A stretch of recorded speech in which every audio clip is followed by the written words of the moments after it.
Hi there, my name is Ian Rogers. I'm the author of the short story collection Every House is Haunted. Um, Very happy to be taking part in this event, Celebrate Horror 2021. I want to wish Sadie, Mother Horror, a very happy birthday. Today I'm going to read a bit from my recent horror novelette Shards that was published on Tor.com in January. It's sort of a cabin in the woods story with a twist, and I hope you enjoy it. Dawn came and they were still alive, all except for Marcy. Only at the end they supposed she hadn't really been Marcy anymore. She was the only one who didn't come to the cabin as part of a couple.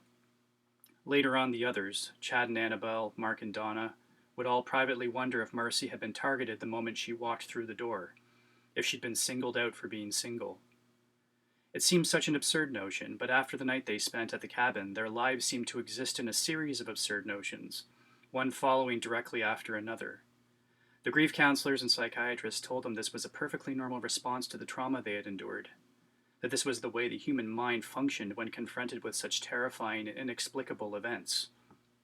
The only way to move on was to accept the things that didn't make any sense, which to Chad and Annabelle and Mark and Donna seemed like the most absurd notion of all. They drove up on a Friday afternoon after classes ended. They went in Chad's new expedition, an early graduation present from his parents. Annabelle sat next to him, playing Navigator with Google Maps. Mark and Donna were in the back seat, holding hands and staring at their smartphones. Marcy was sprawled in the rear compartment with their luggage and groceries. Chad glanced in the rearview mirror and told her not to eat all their food before they reached the cabin, which earned him double fuck you fingers from Marcy, who stood 6'1" and weighed a solid 250, none of it fat. On the rugby field they called her the steamroller. The others ragged her about her size, but there was never any cruelty in their remarks. No more than the jibes they made about Chad's thinning hair or Donna's lazy eye. It was the way they'd always spoken to each other, ever since they were kids.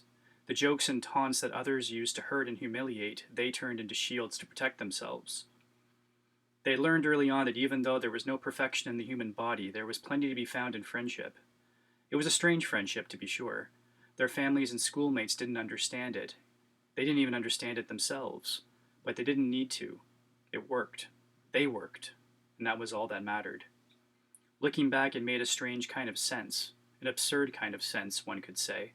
That they should be the ones who ended up killing Marcy. They would have died for her if the situation had been reversed. If you looked at it like that, killing Marcy was really the least they could do. Still, there were some unanswered questions. Like, why did they dismember Marcy's body after they killed her? None of them had an answer for that. A fact that, strangely, absurdly, provided even more support for their collective story.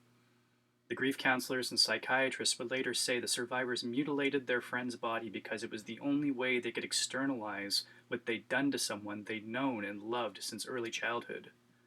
Decapitating her and severing her limbs was their way of negating that relationship, of turning Marcy into a stranger, which, in a way, is what she had become to them during the course of the event. The mutilation may have been vicious and violent, but it was also, strangely, absurdly, healthy. It was Marcy who found the trap door. She tripped over the ring bolt while they were bringing their stuff into the cabin. "The fuck?" she shouted, stumbling forward a few steps and almost dropping the 2 bags of groceries she was carrying. "What's the matter, Marce?" Annabelle said, dragging her suitcase through the doorway on its small plastic wheels. "Damn thing almost killed me." Marcy went over and nudged the ring bolt with the toe of her shoe. "Should have covered it with a rug or something." "They who?" Chad said, stepping around Annabelle with a large cooler. Mark and Donna came in behind him, still holding hands, still on their phones. "Whoever you rented this piece of shit cabin from." "Hey," Chad said. "It's got 4 walls and a roof. What else do we need?" Marcy glanced distrustfully at the trapdoor. "What the hell do you think is down there?" Donna shrugged. "Probably the ghost of the demonic entity that will slaughter us all while we sleep." She was wrong, but not entirely. And I think that's actually a pretty good spot to end it. So if you want to read the rest of this one, you can find it and read it for free on Tor.com. And I just want to say thanks again to Sadie for asking me to take part in this. And once again, happy birthday and many happy returns. Cheers.